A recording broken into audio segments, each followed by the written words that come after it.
En la tierra de nadie habitan preguntas, tecnología, bots, inteligencia artificial.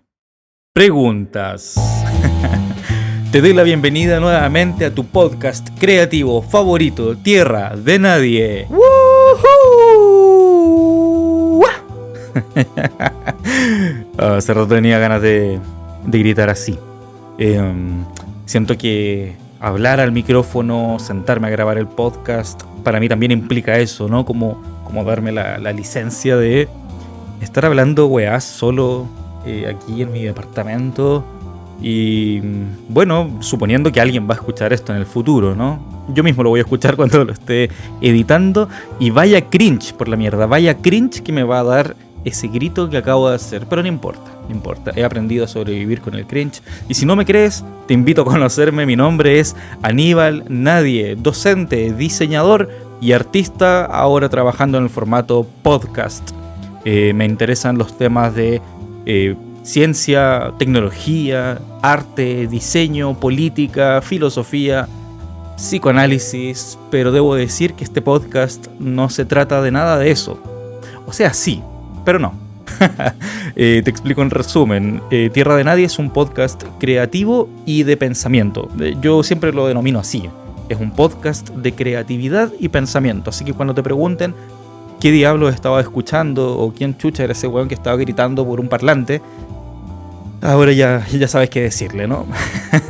Y bueno, probablemente mucha gente que escucha esto está poniéndolo en algún tipo de altavoz con otras personas que están escuchando esto contra su voluntad. Así que a esas personas les hablo en este preciso momento, a las que están sentadas al lado de la oficina de ese weón que se le ocurrió poner un podcast con volumen alto, o a ti que estabas escuchando mientras tu pareja, tu hermano, tu hermana, tu primo se estaba bañando y puso el parlante, esos parlantes Bluetooth chiquititos ahí al lado de la ducha. Para ti es este mensaje, para ti que no querías escuchar esto. Nada, espero que esto te pueda interesar también, porque son temáticas como bien libres. La verdad es que para mí las ideas, las palabras son libres y no le pertenecen a nadie. Por ende, me siento un poco a veces con la propiedad de hablar de todo, de cualquier cosa, sin ser experto necesariamente en ninguna de ellas, aunque sí en algunas en particular tengo bastante conocimiento. Por ejemplo, yo no tengo conocimiento sobre animales. Tengo un conocimiento básico, me interesan, me gustan, aprendo, leo, veo videos en YouTube, veo documentales en Netflix, en todas las plataformas para aprender más sobre la vida animal, y vaya que me gusta, pero no la entiendo en términos científicos, me cuesta eso. Por ejemplo, yo no sé si para un perro esta cosa de ver los colores alterados para nuestra percepción es real o no. O sea, ¿a ellos les importa? ¿Ellos son conscientes de que hay colores que no están viendo? Aparentemente el ser humano es consciente de que hay colores que no está viendo. Entonces, por eso me surge la pregunta, ¿no? ¿Hasta qué punto tienen esa conciencia? Para un perro, por ejemplo, es lo mismo una puerta de baño que la de un ascensor. Sí, para un perro es lo mismo. Déjame explicar. Dame tiempo. Calma. Todavía le quedan unos minutos de ducha a la persona ahí bañándose, así que calma. Para un perro es lo mismo la puerta del baño que la de un ascensor, porque el weón no distingue qué es lo que sucede en cada uno de esos dos casos.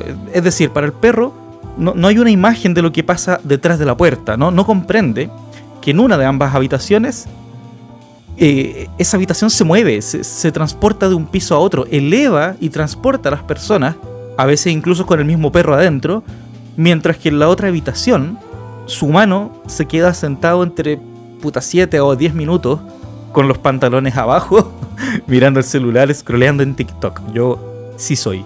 He sido varias veces, y tal vez tú mismo en este momento estás haciendo scroll con el podcast ahí de fondo mientras veas tu celular. Pero para el perro, cuando tú te despediste, o si es que le hiciste algún gesto, cuando entraste al baño, tú desapareciste de la vida, desapareciste de su entorno. El perro no comprende los ascensores, ni tampoco le importa comprenderlos. Para él, un perro que vio y al cual le ladró en el piso 7, no sé si te ha pasado cuando vas en un departamento con un perro y de pronto alguien tomó el ascensor justo a mitad del camino que tú ibas, es decir, ibas al piso, no sé, 20, y en el piso 10 o en el piso 7 se abrió la puerta y apareció otro perro, ¿no? Y generó este enfrentamiento Pokémon de ladridos y los dueños muy histéricos ahí agarrando al perro para que no se vaya a soltar y no se vayan a atacar y no se vayan a matar en ese pequeño lapso de tiempo. Hay gente osada y que no entiende que tal vez lo mejor es esperar a que la puerta se cierre y esperar nuevamente el ascensor más vacío. Pero hay personas que llegan y se suben nomás y los perros pelean adentro y es terrible. Pero, en fin, para el perro vio a su enemigo, ¿no? A este otro perro en el piso 7 y la puerta se cerró. Y a pesar de que se haya cerrado y a pesar de que haya subido 10 pisos más o 5 pisos más, para el perro va a seguir estando ese otro perro cuando se abra la puerta en el piso, no sé, 20 o en el piso -1. El perro va a abrir, o sea, va a esperar a que se abra la puerta y encontrarse con otro perro, porque, obvio, había otro perro al lado de la puerta. Entonces, me deforma la cabeza entender que para el perro no es lo mismo la puerta de un baño que la de un ascensor. Para el buen, lo único que es cierto, para ese perro, lo único que es cierto es que cuando las personas cruzan una puerta, estas desaparecen. Y eso me interesa profundamente porque ¿qué ocurre cuando para ti se cierra una puerta y desaparece lo que había al otro lado? ¿Tú sabes lo que pasa realmente, conscientemente? ¿Sabrías describir qué es lo que está pasando en la habitación de al lado? Y sí, podrías darme una descripción, pero que es de tus recuerdos. Tú no sabes si en este momento en la habitación de al lado hay una mosca, o se metió una hormiga, o si tal vez hay un fantasma sentado sobre tu cama. Es decir, tampoco estamos tan conscientes de todos esos otros rangos visuales o partes del sentido, ¿no? Me refiero como a la vista, el olfato, el gusto, el tacto. No estamos conscientes de las otras cosas que están pasando. Y aún así nos creemos conscientes. Así que te quiero hacer una pregunta. ¿Tú comprendes cómo funcionan los ascensores? ¿Te lo habías preguntado antes? Y ahora, si bien me puedes dar la explicación mecánica, te pregunto de manera más abstracta. ¿Comprendes tú los ascensores del mundo? ¿Entiendes cuáles son esas fuerzas que mueven a los árboles? No sé si te lo habías preguntado, pero sí, existe el viento, existe la política, existe la tecnología, existen las fuerzas armadas, existen fuerzas en el mundo que tú no estás viendo, pero están sucediendo. Hay energías transformándose, como les gusta decir tanto a mis amigos y amigas hippies. Hay energías que fluyen y que confabulan para generar movimientos. Yo soy un poco más tal vez racional o trato de aterrizar los conceptos a cosas más abstractas y pienso en la fuerza de la gravedad y pienso en la fuerza del poder económico, incluso en la fuerza del inconsciente. Y es que no somos dueños de nuestra realidad y eso es lo que quiero decir, ¿no? El perro no es dueño de lo que iba a pasar al otro lado del ascensor, porque había una fuerza superior desconocida para él, que era la fuerza del ascensor. Para ti hay fuerzas abstractas que tampoco estás entendiendo y tampoco estamos viendo, y sobre esas fuerzas te quiero hablar el día de hoy, porque hoy en Tierra de Nadie hablamos sobre el poshumanismo. El poshumanismo, sí, lo vamos a definir. Llevo hartos capítulos tratando de hacer una introducción a esto porque es un tema súper complejo, esquivo, elusivo, es decir, como que es difícil definirlo, y tampoco pretendo el día de hoy cerrar el tema, sino que simplemente voy a tratar de poner unos pequeños cristales alrededor para armar una suerte de pecera para poner el concepto del poshumanismo adentro. ¿Qué vamos a hacer después? Vamos a observarlo desde distintos ángulos y entenderemos finalmente qué significa y qué puede llegar a ser, porque tiene hartas manifestaciones en la cultura popular, eso te lo digo al tiro. Así que bien, vamos a comenzar ya el episodio de hoy, no sin antes agradecer a nuestros amigos y amigas de Palta Lovers, que siempre me traen la paltita más fresca para grabar el podcast Tierra de Nadie, y también quiero dar las gracias a los amigos y amigas de Oz Coffee, OZ Coffee, búscalos sí en su Instagram, en redes sociales o compra directamente en su sitio web para que tengas los desayunos más ricos mientras escuchas esta voz que ya se cansó por una intro tan gritona. Vaya que hace rato no gritaba, así que estoy muy feliz. Bueno, sin más, vamos allá. Como siempre, te ayudo a pensar más allá de la función.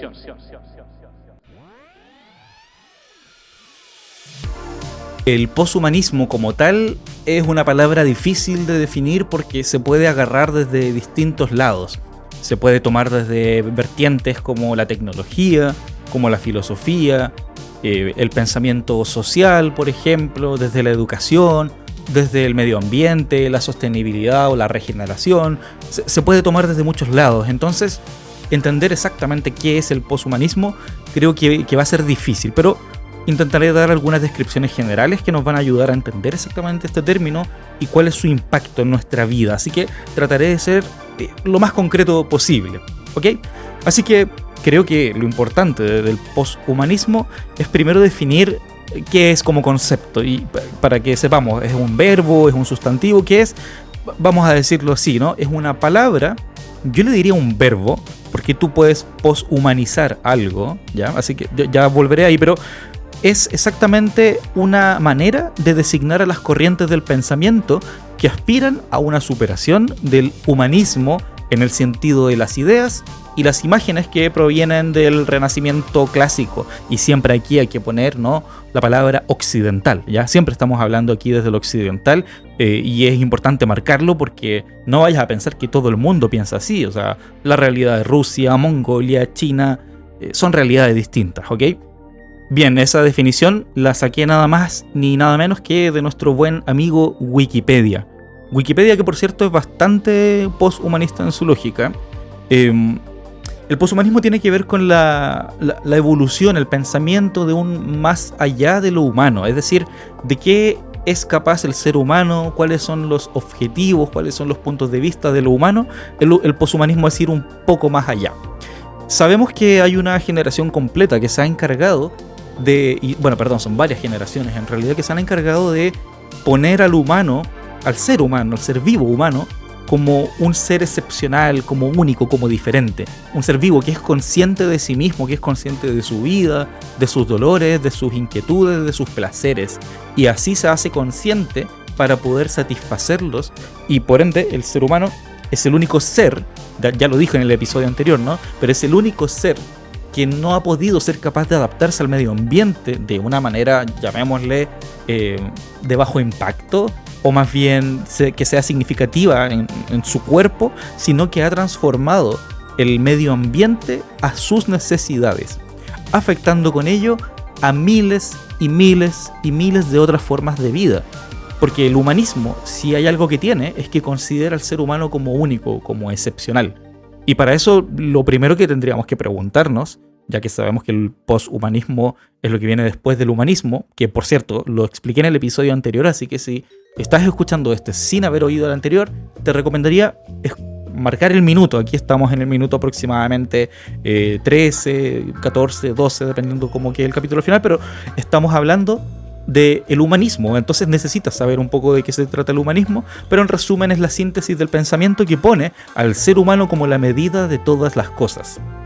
Vamos a diseñar un mundo para los humanos, y luego queremos salvar el mundo, pero desde los humanos y con los humanos. El poshumanismo entonces es sacar al humano, sacarlo de la ecuación, sacarlo o desplazarlo, entender que el mundo, el medio ambiente, no está girando alrededor del ser humano. Primero entonces hay que definir qué diablos sería un ser humano. Y para saber lo que es un ser humano, normalmente como que tenemos herramientas para medirlo, ¿no? Tenemos herramientas para medir como el mundo, las reglas, los relojes para medir el tiempo, las pesas, las balanzas para medir el peso. Entonces podemos constatar el mundo a través de eso. La pregunta que me queda y que me gustaría hacer entonces es, ¿qué es un humano?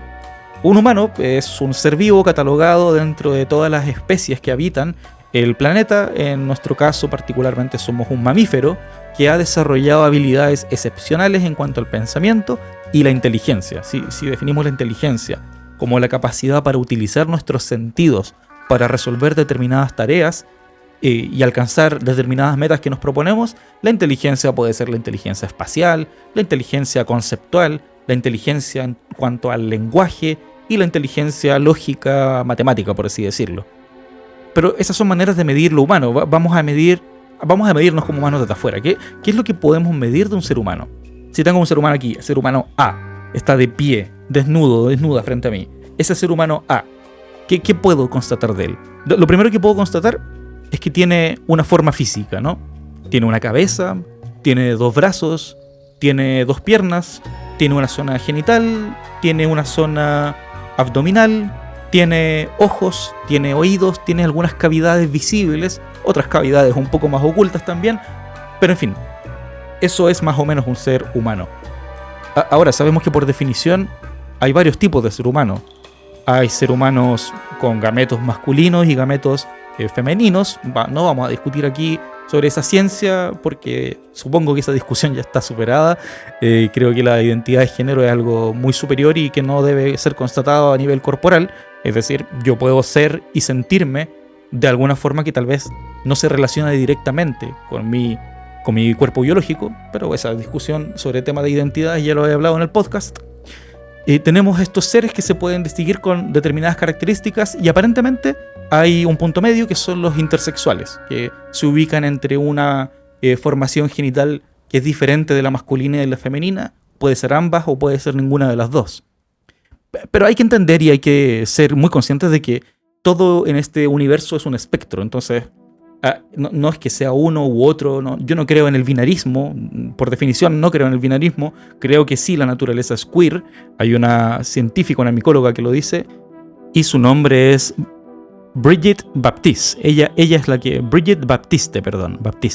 Ella es la que habla de que la naturaleza es queer. Así que te dejo invitada a que escuches y conozcas su pensamiento, que es muy interesante. Pero entonces, por definición, yo no creo que haya un binarismo, no creo que haya una etiqueta concreta en la naturaleza, sino que son espectros sobre los cuales se van moviendo los seres, ¿ok? Entonces, tenemos que puedo medir de ese ser humano distintas cosas, porque lo primero es, si aparece un humano, por eso digo que es todo un espectro, que no tiene una pierna, que nació con una malformación congénita, ¿es un humano o no es un humano? Ok, entonces tengo que sumar una etiqueta extra. Existen humanos que le falta una pierna. ¿Y si la persona nació con ceguera? ¿Es un humano o no es un humano si no tiene su capacidad para ver? Entonces tengo que agregar la etiqueta nueva, humano ciego, humano persona ciega. Si la persona pierde la capacidad de escucha durante el desarrollo de su vida, ¿dejó de ser humano? Porque tenía sus cualidades completas y ya no las tiene. Entonces, no, también eso es un humano, perfecto. Si te fijas, tengo una caja gigante ya de humanos diferentes entre sí. Yo puedo medir, por ejemplo, su peso, que en verdad no se dice peso, se llama la masa. ¿Cuánto masas tú? Yo maso aproximadamente 70 y 75 kilos, no sé exactamente cuánto estaré pesando o masando, pero esa es la masa, ¿no? Una balanza mide la masa de un objeto. Es la diferencia conceptual entre peso y masa, una explicación física que ni yo entiendo, pero no importa. Sé que lo correcto es decirle masa, ¿ok?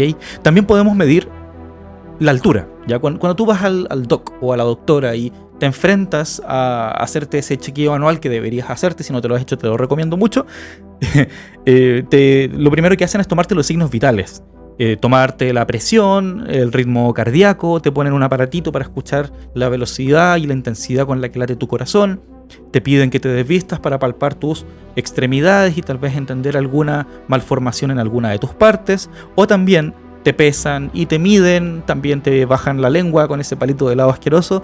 Y ahí tenemos como están constatando lo que es un humano y que ese humano esté sano. Eso es lo importante, ¿no?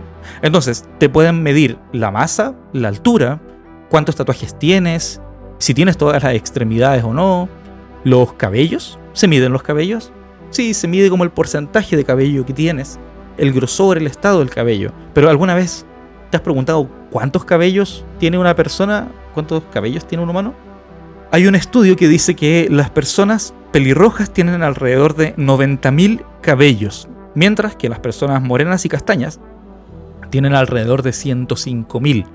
En el caso del pelo rubio, la cifra sube hasta los 140.000 cabellos. La media, entonces, es de 250 cabellos por centímetro cuadrado. Eso es harto. Yo creo que tengo harto menos. Y me llama la atención esa diferencia entre las personas pelirrojas, rubias y castaños. Me parece bien curioso. La verdad es que no lo sabía, lo acabo de buscar en Google. Eso fue la información que me salió. Fuente de los deseos, no tengo idea. Así que bien, entonces estamos hablando de cómo medir un ser humano. De esa manera puedo definir que es esa forma de vida, ¿no? Es esa forma de vida que ha construido un mundo con esa tecnología, con esas capacidades y ha deformado o ha desordenado todo lo que era el gallinero, por así decirlo, del planeta Tierra. Edificamos, pusimos luces, pusimos carreteras, caminos, pusimos edificaciones para vivir en comodidad, pusimos cosas más abstractas también como leyes, normas sociales, y definimos una manera para comunicarnos entre nosotros y nosotras que nos permitiera heredar la información y de esa forma poder tener un conocimiento histórico. Es decir, por eso llamamos que la humanidad ha progresado o está progresando. Concepto que es bastante complejo, la verdad. Yo no sé si la humanidad progresa o no, pero lo dejaremos para un episodio futuro, tal vez de la próxima temporada.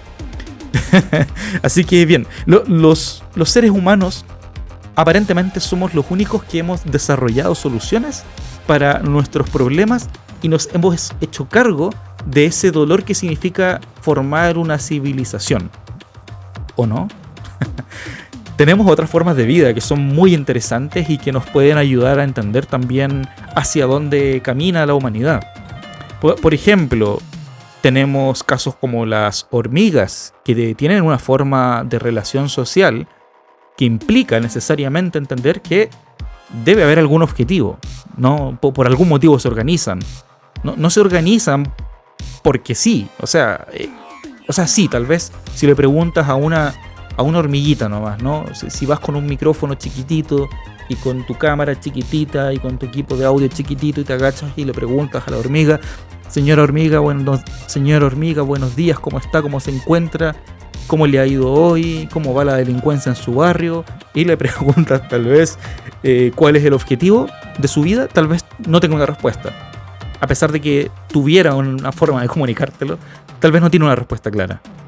Pero igual va a seguir caminando de vuelta a su trabajo y luego va a seguir caminando de vuelta al lugar donde duerme. Es decir, hay algo, hay un propósito que tienen esas hormigas que nosotros y nosotras como humanos desconocemos. ¿Qué diablos están tramando entonces las hormigas?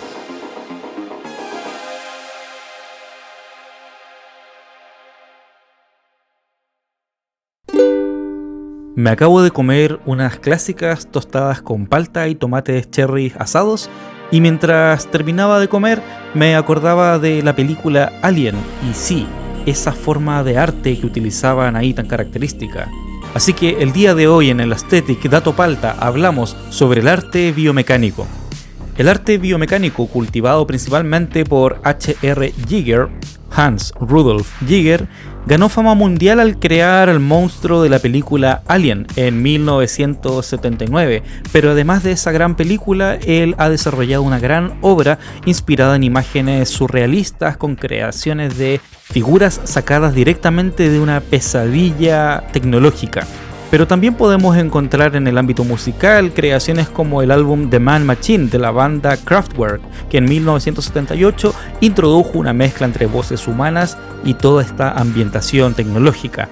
En el mundo de los tatuajes, Guy Aitchison revolucionó la industria en los años 90 al diseñar obras que parecían ser perforaciones o agujeros que por efectos de luz y sombra emulaban demostrar las partes internas del cuerpo de la persona tatuada, mostrando órganos biomecánicos, elementos tecnológicos insertos dentro del cuerpo. Y es que muchos y muchas tatuadoras y amantes del tatuaje han decidido tatuarse brazos mecánicos o partes de engranajes al interior de sus piernas. Además del impacto que tuvo en el arte, también en los videojuegos se ha desarrollado una gran estética alrededor de esto. Encontramos juegos como por ejemplo Mass Effect, que es una serie de videojuegos que comenzó en el año 2007 y la estética biomecánica se manifiesta en las criaturas alienígenas de las cuales debes protegerte.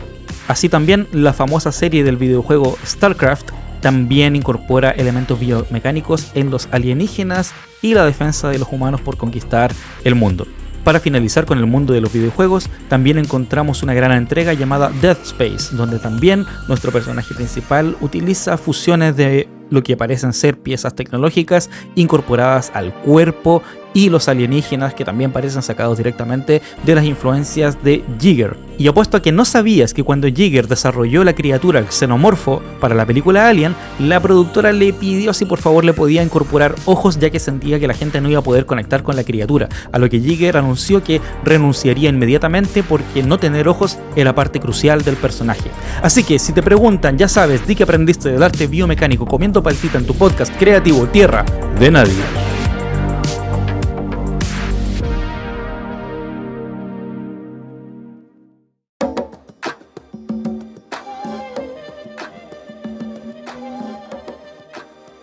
Los humanos tenemos algunas cuantas tareas difíciles.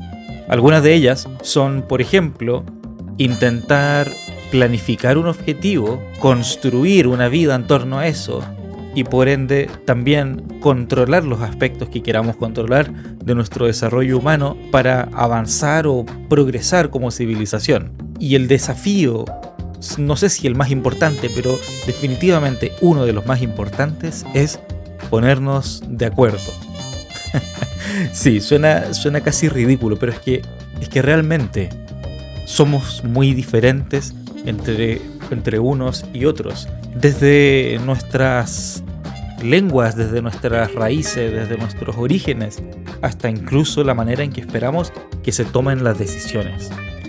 Por un lado, tenemos personas que apelan a que la vida humana comienza desde el preciso momento en el que el espermatozoide humano entra en contacto con el óvulo humano y desde ahí comienzan a formar lo que se transformaría a nivel molecular, celular, tejidos, órganos, en más adelante un pequeño bebé en camino a nacer. Sin embargo, hay otro lado, hay otras personas que piensan, y más o menos se defiende con argumentos muy interesantes, de que la vida comienza después de determinadas semanas de gestación. Eso significaría que no podemos llamar a cualquier cosa humano. Y me parece muy importante esa forma de entenderlo. Porque, ¿qué es lo humano si no es aquello que se hace consciente de sí mismo? ¿No? Es un tema tremendo para debatir. No creo que lo cerremos aquí en el episodio de hoy, pero lo dejo abierto muy a propósito porque me parece importante plantearse ese pequeño debate. Y es una de las razones por las que fundamento que es muy complicado como seres humanos ponernos de acuerdo en cuanto a la religión, las normas, los objetivos que queramos conseguir a lo largo de nuestras vidas como sociedad o como microcomunidades, por ejemplo una comuna de un barrio o un departamento. Cuando aparecen conceptos como la inteligencia artificial y aquella inteligencia artificial nos puede ayudar en determinadas tareas, muchas veces pequeñas cosas operativas, aparece en el ser humano un profundo anhelo de poder descansar. Y quiero desarrollar esto, ¿no? Cuando pensamos en que antiguamente en el supermercado siempre tenías que hacer la fila para que te atendiera una persona en lo que conocíamos como dispositivo llamado caja. Pasabas tus productos a la persona que está trabajando ahí, quien se encarga de escanear a través de un sistema de lector de códigos de barra, calcular un determinado precio y ejecutar una maniobra de cobro. Posteriormente a eso, lo que tenemos hoy en día son cajeros o cajas, más bien dicho, automáticas, que también se relaciona con el concepto del cajero automático, por supuesto. ¿Por qué vamos a hacer que una persona tenga que invertir tiempo de su vida contando? Esa es una pregunta que es muy valiosa de hacerse. Hay trabajos que son claramente deseables que sean reemplazados por robots, por ejemplo las personas que trabajan con desechos peligrosos, que trabajan con basura, o las personas por ejemplo que tienen que limpiar las grandes cañerías o alcantarillas de las ciudades. No sé hasta qué punto es realmente agradable, aunque no dudo de que alguien pueda disfrutar realmente legítimamente de eso, y me parece muy bien, pero para la mayoría de las personas a quienes les preguntes si están dispuestas a estudiar 4 años de su vida para tal vez después terminar limpiando alcantarillas, probablemente la respuesta vaya a ser más negativa. Y ante esa negativa no queda más que pensar que efectivamente hay algo que tal vez pudiera ser reemplazado de eso, que pudiéramos quitarle toda la carga del peligro de infectarse o enfermarse o lastimarse a las personas que ejecutan labores de alto riesgo, por ejemplo. Entonces, es curioso, estamos de acuerdo en que hay ciertas tareas que sí vale la pena reemplazar. Ya lo demostramos, no es algo que esté en duda. Ya lo demostramos con la existencia de los cajeros automáticos para sacar dinero o, por ejemplo, la existencia de las cajas automáticas en los supermercados. Por algo también la gente está prefiriendo comprar online porque contacto cero con la persona. Ojalá que el cliente ni siquiera tome el teléfono para llamar, para que nadie en la empresa tenga que tomar el teléfono para guiar a la persona en un paso a paso que efectivamente puede ser protocolarizado y depositado en un flujo, una experiencia a través de botones y formularios que la persona, gracias a la experiencia de usuario, pueda resolver sus problemas de manera autónoma en cualquier horario. Porque definitivamente, si hay algo que las máquinas hacen mejor que nosotras y nosotros, es el tema del agotamiento, ¿no? Este factor es muy importante mencionarlo. La máquina no se cansa, no se fatiga, no pierde la concentración, no se distrae mirando TikTok, no necesita descansar 8 horas, tal vez necesita estar enchufada. Y tal vez sí necesita determinado mantenimiento, que tal vez lo va a seguir siendo un humano, en el mediano plazo por lo menos. Pero no hay que obviar que la máquina puede trabajar con mayor precisión y no distraerse. Si la máquina se ve afectada por algún problema, normalmente va a ser algo más de índole mecánico, un problema de software o algún engranaje que hay que ajustar, pero la máquina no se va a distraer porque se asustó cuando entró un cliente. Y eso es curioso. Aceptamos esa máquina, pero las personas creativas, las personas que trabajan con la sensibilidad artística, ilustradoras, ilustradores, diseñadoras de ambiente, diseñadores industriales, nos encontramos con el miedo de que nuestro trabajo sea reemplazado. Y justamente ese miedo viene arraigado en la creencia de que nuestros trabajos sí son necesarios y de que nuestro trabajo puede permitir un cierto goce del trabajo. Nadie diría, tradicionalmente hablando, ¿no? Nadie diría que una persona que trabaja con desechos biológicos, por ejemplo, de un hospital, no desearía poder descansar y dejar de hacer ese trabajo. El problema es que necesitamos hacer que la sociedad funcione. Entonces, si comenzamos a reemplazar todo con máquinas, comenzamos a generar un problema porque hay personas que van a quedar sin trabajo. Y yo sé que de aquí en adelante la conversación puede saltar hacia hablar de una parte muy interesante del poshumanismo, que es cómo mantenemos ese poshumanismo, cómo permitimos que eso siga subsistiendo. El ser humano, ¿qué es lo que va a hacer después de que haya superado el trabajo? Adelantemos muchos años. Imagínate que ya logramos que las inteligencias artificiales resuelvan la mayoría de nuestros problemas sin cansarse, sin agotarse, sin distraerse, logran cuidar el planeta, regenerar tal vez la vegetación, etc. Nos encontramos ante un mundo en el que el ser humano ya no existe para trabajar. ¿De qué sobrevive el ser humano entonces? ¿Qué es lo que tiene que hacer? ¿Dónde posiciona esa energía, esa pulsión por el movimiento, por el conocer personas? Porque no olvidemos que el trabajo no es solo trabajo, el trabajo es poder generar vínculos con otras personas, poder sentir que aporto algo al mundo y darme cuenta de que el mundo me aporta algo a mí también. Cuando tenemos altos índices de desempleo, se torna un poco ridículo hablar de esta solución que se plantea muchas veces, en las que tanto las izquierdas como las derechas políticas suelen estar de acuerdo, que es el anhelado ingreso universal básico. Es decir, que todos y todas podamos recibir un mantenimiento por parte de la forma de gobierno que predomine, ¿no? Un estado, por ejemplo, y que se me asigne lo suficiente, pero lo básico, para poder sobrevivir y tal vez poder ocupar mi tiempo. ¿Y en qué voy a ocupar mi tiempo libre? Si ya no necesito trabajar, si ya no necesito escapar del trabajo, ¿qué es lo que me queda? Sí, muchas personas resuelven esto diciendo, bueno, en el tiempo de ocio yo me dedicaría a leer los libros que no he leído, me dedicaría a hacer el arte que no he hecho, me dedicaría a conocer el mundo, pero yo no sé si te va a alcanzar para eso. Y yo no sé si vas a querer eso en ese momento.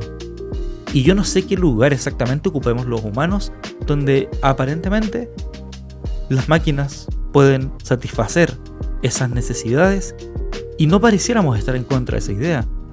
Pero sí parece escandalizarnos un poco cuando nos asustamos de que, por ejemplo, la inteligencia artificial nos puede comenzar a divertir, a entretener. Cuando Bad Bunny se enoja con Flow GPT porque sacó una canción sin su autorización ocupando un modelo entrenado para emular su voz. ¿Qué hizo Bad Bunny? Se enojó porque ocuparon su voz.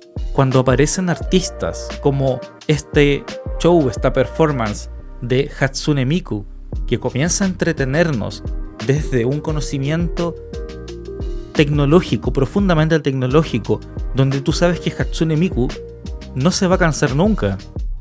puede hacer giras con shows todos los días, 3 veces al día, porque el equipo humano que hay atrás se puede reemplazar, pero Hatsune Miku va a seguir siendo Hatsune Miku. Todo esto, toda esta idea, todas estas consecuencias del poshumanismo ayudan a dar la sensación de que el humano ya ni siquiera es necesario para entretener al propio humano.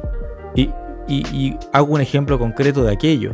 Cuando ya, por ejemplo, tengamos inteligencias artificiales generales que estén orientándose a labores específicas del entretenimiento, como por ejemplo podcasts personalizados para ti, shows de stand-up comedy personalizados para determinados grupos de personas, nos vamos a dar cuenta de que el ser humano ya ni siquiera es necesario para entretenernos. Y es cuando se cumplen, tal vez, algunos de los mayores miedos del ser humano. El valle de lo incómodo, el test de Turing, el basilisco de Rocco. Todas herramientas mentales que nos ayudan a cuestionarnos sobre qué tan necesario es el humano para el humano y qué tan necesario es esencialmente el ser humano para la vida.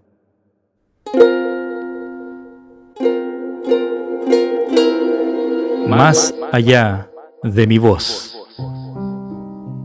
Más allá de mi propia voz es una sección donde estaré hablando sobre justamente otras voces que piensen o que hablan o que creen cosas relacionadas a lo que esté hablando en determinado capítulo.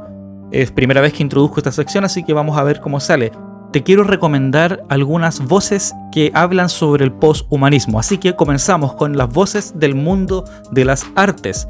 En el mundo de la música específicamente, la artista Grimes hace una música que definitivamente se debe considerar poshumana, ya que hace un tremendo sonido y un esfuerzo de producción por poner la voz de maneras que definitivamente un humano no podría hacerlo. Incluso Grimes está desarrollando en conjunto a otras personas un proyecto que se llama Grimes AI, es decir, inteligencia artificial de Grimes, donde puso su voz a disposición de otros artistas para que puedan crear composiciones como si ella misma las estuviera cantando. Otra voz que te quiero recomendar es la artista venezolana Arca, Alejandra Gersi, que proviene de Caracas.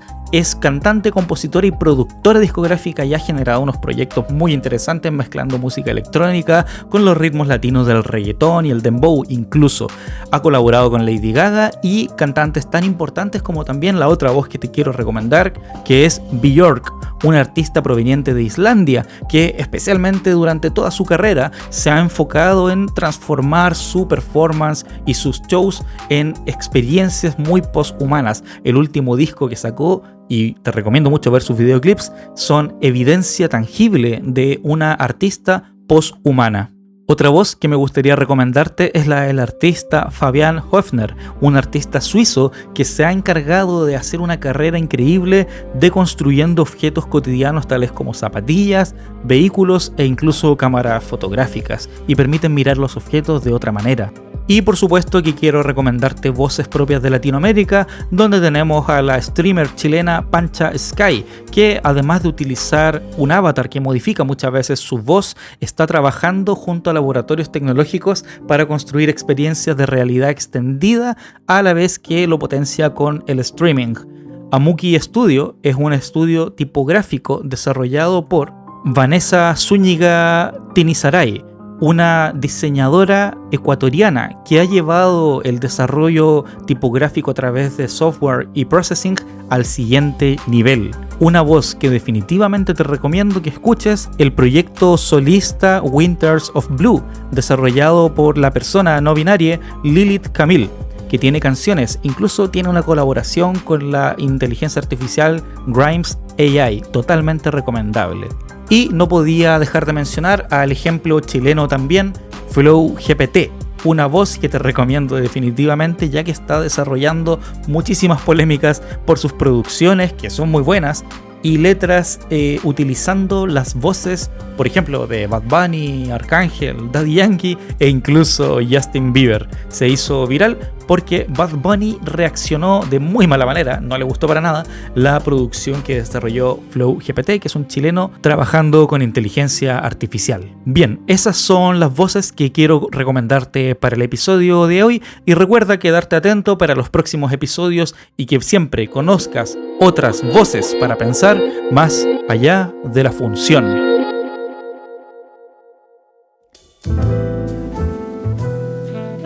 Ya sé que he hablado en varios episodios sobre el ojímetro, esta capacidad que tenemos para tomar medidas de manera instintiva o intuitiva. Es decir, mirar un edificio y decir más o menos cuántos pisos tiene. O por ejemplo, mirar un árbol y decir al ojo cuántos metros tiene de altura. Tomar, por ejemplo, un premio como la gaviota del Festival de Viña del Mar, ya conté una anécdota sobre eso, y mirar cuánto pesa esa gaviota o cuánto masa. Entonces, sé que el ojímetro es una unidad de medida que nos engaña y nos engaña harto. Entonces, no sé si nos podemos confiar de nuestros instrumentos de medición, porque fueron diseñados a partir de una medida imperfecta, que es nuestra propia sensibilidad, nuestros propios sentidos, nuestro propio ojímetro, por así decirlo. Yo tal vez no sería una muy buena hormiga, porque tal vez no podría ir y establecer, por ejemplo, contacto con un pan, con una marraqueta, y calcular al ojo cuántas hormigas necesito reclutar, ¿no? Para ir de vuelta al hormiguero y traerme, no sé, tal vez una miga de pan más o menos grande, requiere, no sé, al ojo 30 hormigas. Entonces me vuelvo siendo una hormiga, me devuelvo al hormiguero y les digo, buena cabros, encontré un pedazo de miga de pan, necesito 30 cabros que me ayuden a ir a buscarla. ¿Me ayudan? Y van a lo mejor debatir y a lo mejor van a ir y me siguen y voy de vuelta, pero cuando vuelvo me doy cuenta de que no necesitaba 30, sino que en verdad necesitaba 60. O incluso van a sobrar. También puede ser el caso contrario, ¿no? A lo mejor necesitaba 10, o a lo mejor necesitaba 2. No sé si has visto estos videos de TikTok que estoy relatando, ¿no? Cuando dejas un premio, un terrón de azúcar enorme para las hormigas, viene una hormiga, lo examina y luego se devuelve, viene con 15 hormigas de vuelta, y el humano que graba el video, en el tiempo en el que se fue la hormiga, le cambió el pedazo de azúcar por una amiguita, un cristal de azúcar. Entonces quedan todas las hormigas así como desconcertadas, diciendo, weón, ¿dónde chucha quedó el azúcar gigante? Bueno, fuiste engañado, engañada hormiga, lo siento. De esa misma manera, pienso que nuestros cuerpos nos limitan y en gran medida. Cuando entendemos el poshumanismo, tenemos que entender que nuestros cuerpos tienen una limitancia. Se van envejeciendo, se van haciendo más grandes y más pequeños con la edad. La musculatura empieza a perder fuerza, los brazos y las arrugas comienzan a aparecer y debilitarse. La columna vertebral que nos sostiene tan firmemente durante 60 o más años comienza también a reducir la distancia que hay entre cada vértebra, y de esa manera nos empezamos a, vamos a decirlo en los términos más físicos posibles, recuerda que estoy hablando de medir a un humano, nos empezamos a degradar, empezamos a perder nuestro cuerpo y por tanto nuestro poder, nuestra potencialidad. ¿Qué pasaría entonces si a esto que llamamos humano pudiéramos potenciarlo gracias a esa tecnología que hemos inventado? ¿Qué pasaría si pudiéramos darle la habilidad de desplazarse a un ser humano que de otra manera no podría hacerlo? Por ejemplo, pensemos en el ser humano que no tenía una pierna. Probablemente esa persona pueda, gracias a la tecnología, ¿no?, tomar un bastón y transformarlo en muleta y poder caminar. Un bastón. Pero también se puede dar el caso de que la persona no tenga la otra pierna tampoco, o que la pierda porque se la comió un animal, no sé. ¿Cómo se desplaza ahí? Bueno, tradicionalmente hemos podido ver a veces a personas que terminan en situación de calle arrastrándose con sus dos brazos, que les faltan las dos piernas. Yo lo he visto, eso pasa en Chile. En otros países te pueden facilitar de manera más gratis, más pública o más accesible, llamémosle, una silla de ruedas. Y tal vez ahí sí te puedes desplazar. Y es que tenemos lo que se conocen como una serie de necesidades vitales para poder subsistir. Y si no podemos resolver esas necesidades vitales, probablemente no podamos satisfacerlas, por ende no podamos vivir una vida plena. Para algo existe lo que llamamos prótesis, que son elementos tecnológicos que construimos para suplir alguna de esas falencias que tenemos en cuanto a nuestro entorno vital. Las prótesis de piernas, por ejemplo, que permiten que una persona que no tenía piernas, pero que sí tiene la musculatura y los nervios suficientes o las conexiones nerviosas, llamémosle, pueda instalarse una pierna y caminar. Eso ha pasado, está sucediendo. Incluso podemos pensar en un futuro el hecho de implantarse un chip en el ojo que tenga un procesador de alta calidad, con una buena tarjeta de gráficos y con una buena memoria interna SSD y RAM y todo lo que necesites, puedas ver el mundo a través de la realidad extendida. Esto de estar viendo el entorno y hacer clic, por ejemplo, en un cuadro que está flotando frente a ti, por así decirlo, y obtener la información de ese cuadro, esa pintura. Si vas a un museo, le haces clic a la obra y puedes saber información sobre su artista. O si estás en el supermercado con tu ojo biónico, escaneas una etiqueta y obtienes todas las recomendaciones, las recetas. Incluso puedes saber si es vegano, si es para personas alérgicas al gluten, etc. Pero no tenemos que ir tan adelante en el tiempo para entender que el ser humano siempre ha requerido de prótesis para existir. Los mismos lentes. Sí, los lentes te hacen ser ya un cyborg. Eres un ser humano que ha alterado su realidad por medio de utilizar tecnología para suplir una pequeña falencia que tenía. ¿Qué falencia? Astigmatismo, miopía, etc. Todas esas, llamémosle, capacidades diferentes para entender la realidad pueden ser suplidas a través de un estudio de lo que se llaman expertos en los ojos, oftalmólogos, tecnólogos médicos, etcétera, que te pueden ayudar a recuperar o mejorar incluso tu vista. Para que lo imagines mejor, esto es mucho como la serie tan popular de Netflix, Black Mirror, o una que me gusta mucho a mí que estaba en HBO llamada Years and Years. Imagínate pudieras introducirte por vía de tecnología segura un dispositivo que te permite grabar todo tu día, toda tu vida. Es decir, una cámara que puede estar situada, no sé, ponla en los ojos o en cualquier otra parte. Desde ahí entendemos que puedo mejorar mis capacidades de memoria, porque si tú me preguntas qué estaba haciendo el día sábado en la noche, puedo obviamente decir no me acuerdo, pero si tú sabes que tienes instalado esa tecnología, estarías mintiendo. Entonces tú podrías eventualmente rebobinar la cinta, ¿no? Como hacer ese gesto tan clásico, o ir para atrás en el reproductor y ver exactamente qué estabas haciendo hasta ahora. Las preguntas éticas que comienzan a aparecer ahí tienen que ver con ¿quién va a tener acceso a esas grabaciones? ¿Se van a procesar online? ¿Alguien las va a ver? ¿O solamente yo las puedo revisar y solo yo puedo tener acceso a ellas? ¿Puedo bloquear a algún usuario para que no pueda acceder a mis memorias? ¿Qué pasa si me asaltan? ¿Alguien me puede extraer el chip y venderlo? Son preguntas éticas que vienen de la mano con todas las distintas formas de poshumanismos. Y de hecho también podemos verlo desde otras perspectivas, cuando tenemos instalados sistemas inteligentes de vigilancia y cibervigilancia. Que por un lado una vigilancia que sea cámaras de seguridad puestas y dispuestas ahí para observar qué es lo que esté sucediendo, con el pretexto, por supuesto, de que están por temas de seguridad. Pero yo no sé exactamente qué es lo que está pasando con esa información, no sé exactamente en manos de quién termina. Ya vimos aquí en Chile el caso muy famoso de que salió nuestro presidente, Gabriel Boric, visitando un departamento de quién sabe quién, persona, tal vez una amistad, una simple amistad, pero su integridad y por ende la integridad también de mi país, debido a que la máxima autoridad es fácil de rastrear, la máxima autoridad es fácil de acceder y puedo saber dónde está y cuándo está. Ahí entramos a entender que la hipervigilancia no siempre es positiva, puede contraer grandes consecuencias. De igual manera, una de las grandes labores que nos queda como humanos es aprender a ponernos de acuerdo, como lo dije anteriormente. ¿Qué pasaría si descentralizamos los gobiernos de las personas y diseñamos tecnologías, inteligencias artificiales generales que puedan gobernar mejor, que puedan dedicarse a entender qué movimientos económicos tomar como país en virtud de los recursos que tengamos disponibles como país también? ¿Qué pasa si logramos desarrollar tecnología propia, medios de producción propios internos que tal vez sean incluso regenerativos con la naturaleza?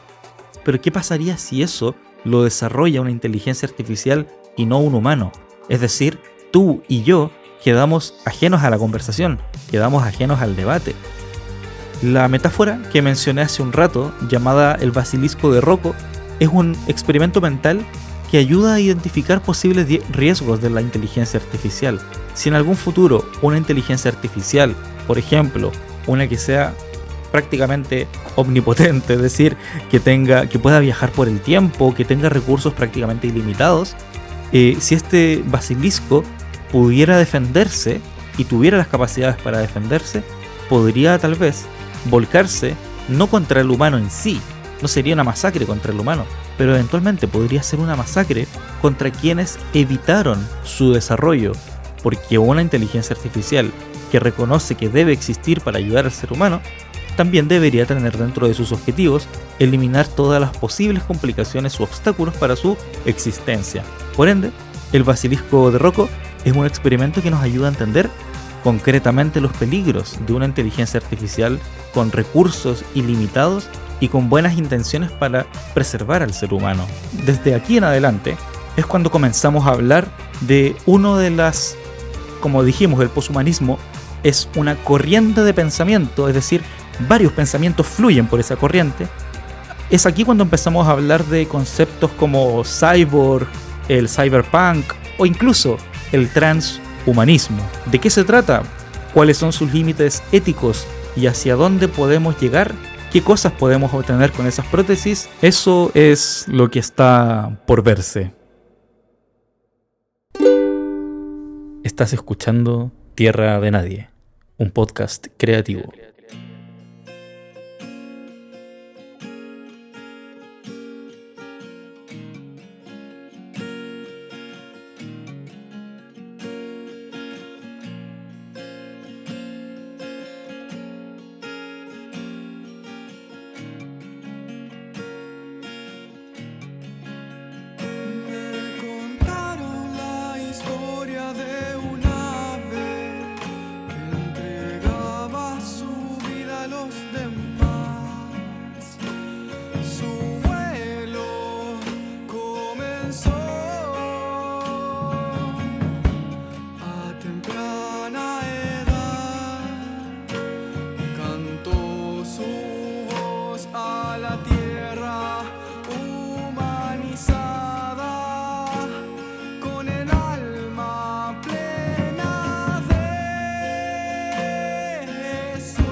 Ser mejores porque existe el amor, y el mundo gira y crea porque existe el amor. Recorría pedregosos senderos de pies embarrados, su verdad vio llover.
en la historia de la humanidad registrada y en la historia de la humanidad registrada en Occidente, podemos reconocer por lo menos 4 giros copernicanos.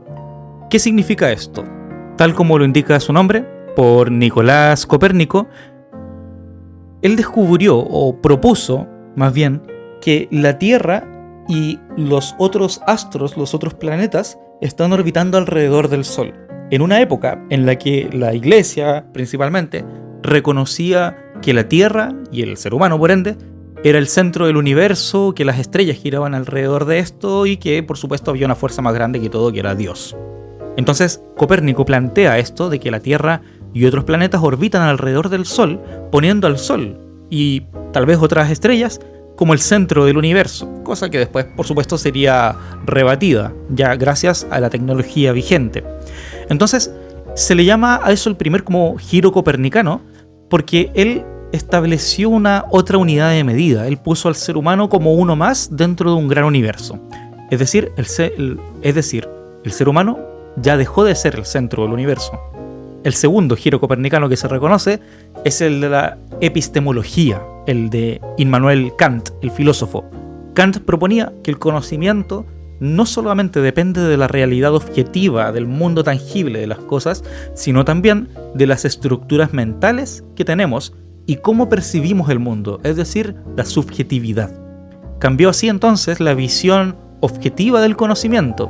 Gracias a él y los esfuerzos que también otras personas más adelante generarían, por ejemplo como René Descartes, o si te lo enseñaron en el colegio como René Descartes, el pienso, luego existo, te da a entender de que el ser humano tampoco es el centro de la realidad, es decir, de las cosas que percibimos y sentimos. El tercer giro copernicano que aparece es el de la biología, cuando Charles Darwin, el biólogo, propone la teoría de la evolución a través de la selección natural. Es decir, Darwin transforma y comprende la biología alejándose de que el ser humano sea el centro de la evolución, de que todos somos descendientes del ser humano o de que somos los únicos transformadores, sino que hemos estado habitando una diversidad y hemos estado evolucionando. Es decir, el ser humano como tal, como es ahora, no es el principio ni el final. Es solo una parte de la historia. Eso es lo que proponía Darwin y que después se manifiesta en algunas teorías horribles como el darwinismo social y todo eso. El cuarto giro copernicano está en el campo de la antropología y es de Sigmund Freud. Es cuando este psicólogo propone cambiar la percepción de la mente humana introduciendo el concepto del inconsciente. Cuando gracias al psicoanálisis, él comienza, valga la redundancia, a analizar la psiquis humana, entendiendo que hay acciones que hacemos de las cuales no somos totalmente conscientes.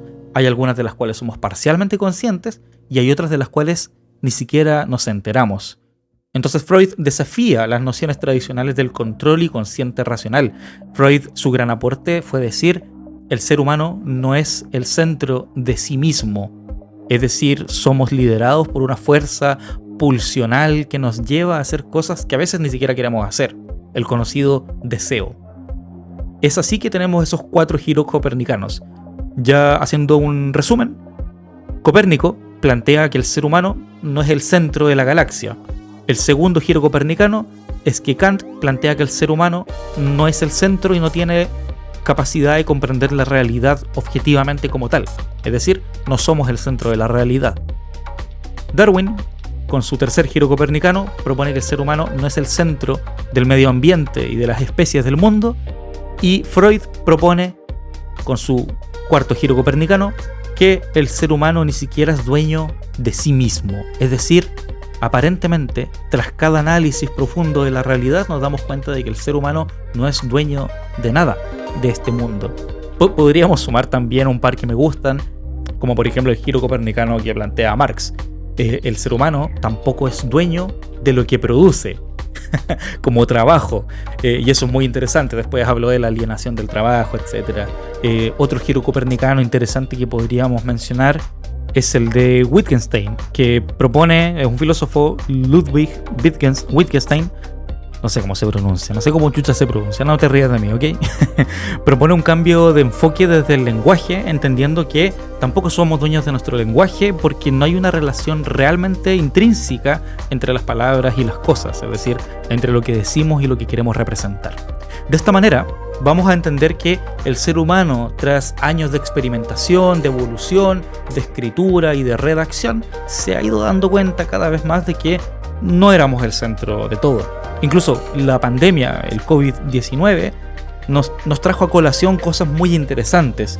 Nos trajo la idea del potencial, por ejemplo, del teletrabajo, haciendo que el ser humano ya ni siquiera tenga que desplazarse físicamente de su casa para poder teletrabajar, para poder desarrollar sus labores con las que, se supone, está trabajando para el mundo.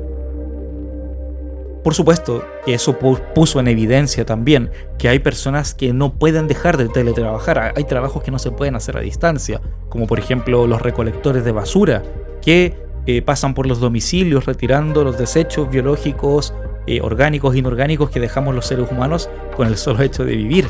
Por ejemplo, tampoco los repartidores de comida, que tenían que llevarle comida a los otros privilegiados que podíamos pedir por aplicaciones como Uber Eats, que funcionan a través de un algoritmo que en alguna parte del mundo alguien está programando. Hay trabajos que no pueden ser reemplazados, por ejemplo la medicina. ¿Cómo un doctor o doctora te va a poder chequear en esa revisión anual que te haces sobre si tus síntomas están bien, si tu cuerpo funciona bien? ¿Será posible que existan opciones como la telemedicina? Y es que sí, de hecho, durante la pandemia se desarrolló una de las primeras operaciones realizadas a distancia. Y tú te preguntarás cómo chucha se hizo eso. Bueno, un paciente en una parte del mundo, no recuerdo cuál, se expuso a una operación donde los brazos que operaban no eran humanos, eran brazos mecánicos. Sí, eran robots que eran controlados a distancia por un médico que estaba en la otra parte del mundo, operando la máquina gracias al internet. Tecnologías como el 5G y el desarrollo tecnológico de las redes de alta frecuencia en los routers Wi-Fi de las casas gracias a la fibra óptica, por ejemplo, han permitido que el ser humano cada vez pueda estar más interconectado entre sí, por ende superando sus propias habilidades y sus propias corporalidades. Tenemos conexiones en Instagram, chats a través de WhatsApp, videollamadas a través de FaceTime. Es decir, estamos proyectando imágenes de nosotros y nosotras con nuestra voz, con nuestros dispositivos para poder aparecer en otros lugares del mundo. Tenemos hoy en día el desarrollo de la inteligencia artificial.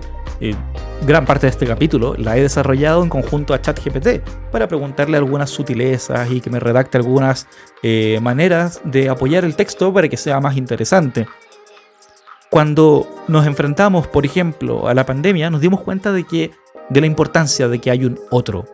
Un otro que es una persona que se puede enfermar y que mi cuerpo no es tan poderoso porque yo también me puedo contagiar de la enfermedad que contrajo esa persona.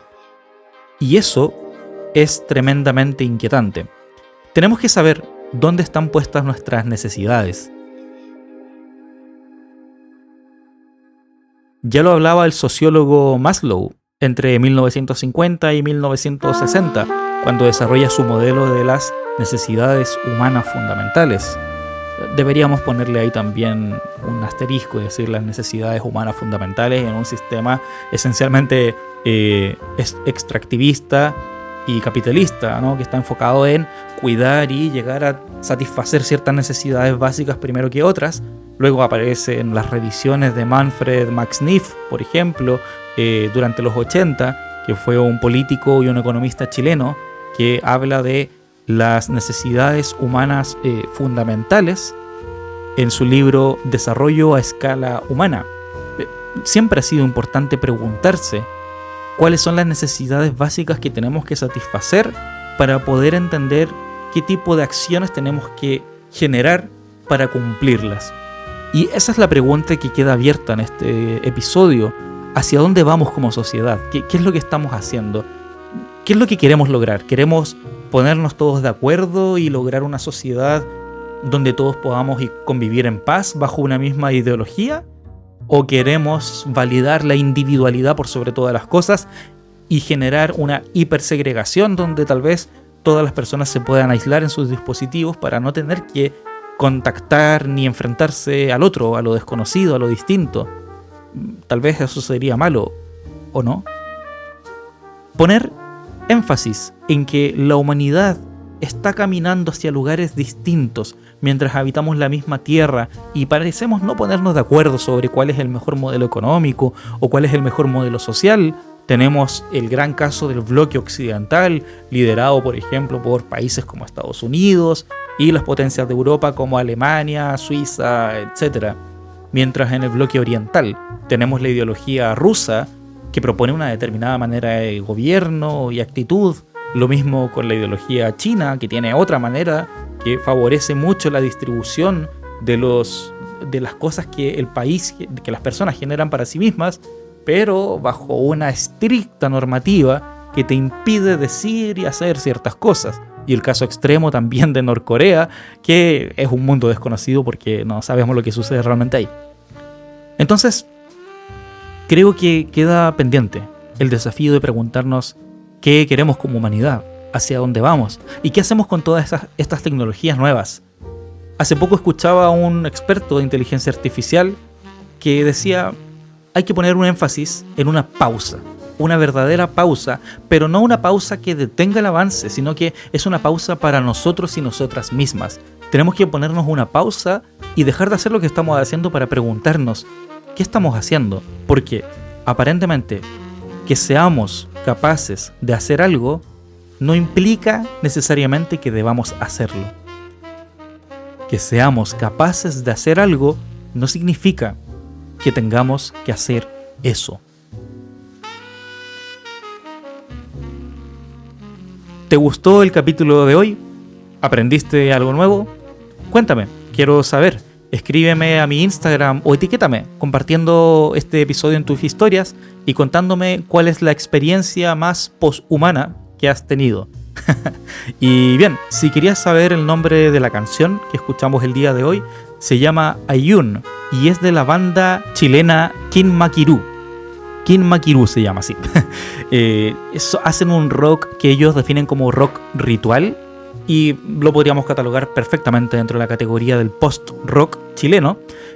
Son muy interesantes, tienen una propuesta escénica muy curiosa, la música es muy profunda y han colaborado con artistas chilenos como Chiste MC y DJ Trance. Así que muchas gracias a la banda chilena Kin Makiru por su canción Ayun que disfrutamos el día de hoy. Y bien, sin mucho más que decirte, como siempre quiero agradecer a los amigos de Oz Coffee Palta Lovers para que te prepares tu buen y excelente combo para tu brunch, tu desayuno o tu cena, lo que sea que quieras hacer con ello. Yo no sé, no tengo idea porque estoy cansado y ahora me retiro, así que te envío un gran saludo y te recuerdo que esto es Tierra de Nadie, tu podcast creativo favorito, donde como siempre, sabes, te ayudo a pensar más allá de la función.